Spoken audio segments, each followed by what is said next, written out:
This is a Dalarna University production.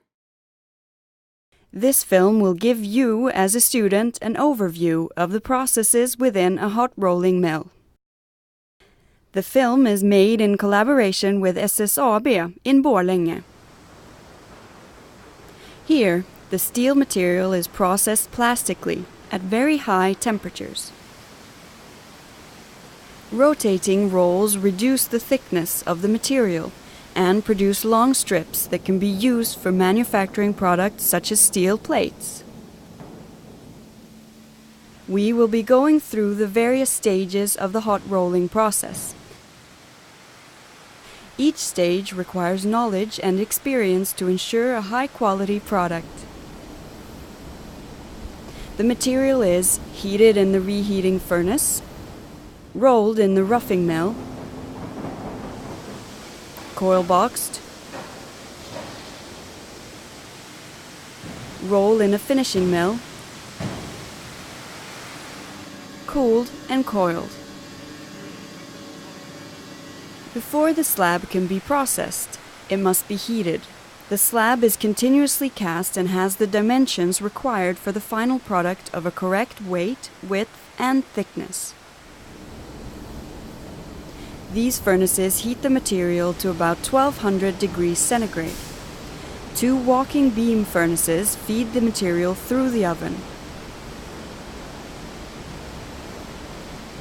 The heating is especially important as it affects the properties of the material.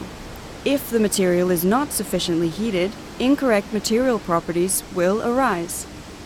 This is due to carbides and nitrates failing to dissolve. During the heating process and the transport to the roughing mill, the hot material reacts to the oxygen in the air, and a mill scale consisting of oxide is formed on the surface.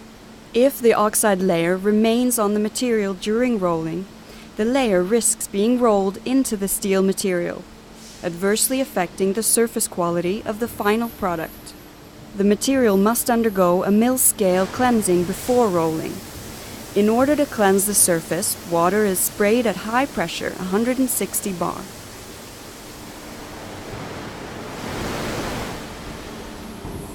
After the material has undergone a surface cleansing, it's sent to the roughing mill. Here, the material is rolled from its original thickness of 22 centimeters down to about 3 centimeters. This is a very significant reduction. At this roughing mill, a powerful 4-high rolling mill is used. That is, 2 backup rolls and 2 smaller working rolls. The backup rolls are often cast steel rolls. The working rolls must have very smooth surfaces and tolerate high temperatures and wear, as they are in direct contact with the material.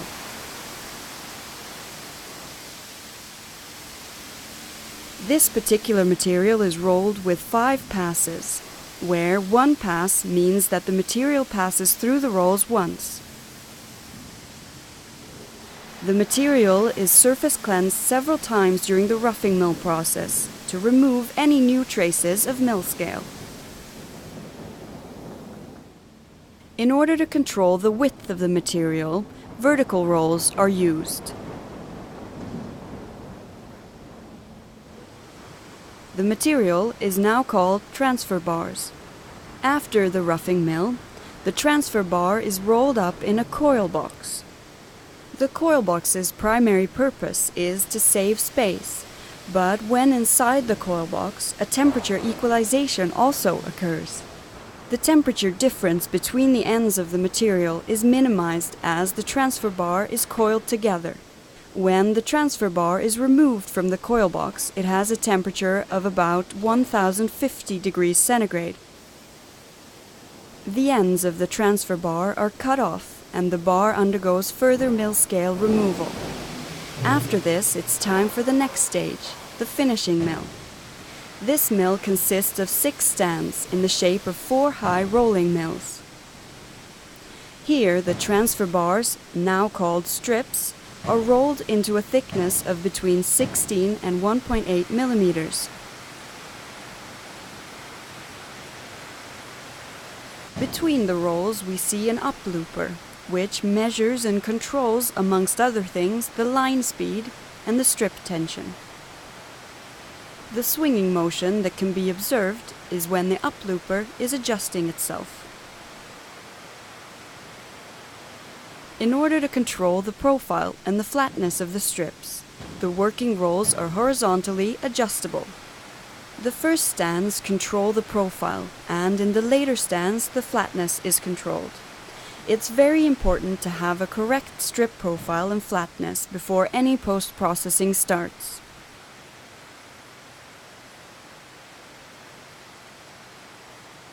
The cooling rate is adapted to each strip to produce the appropriate microstructure and material properties of the end product.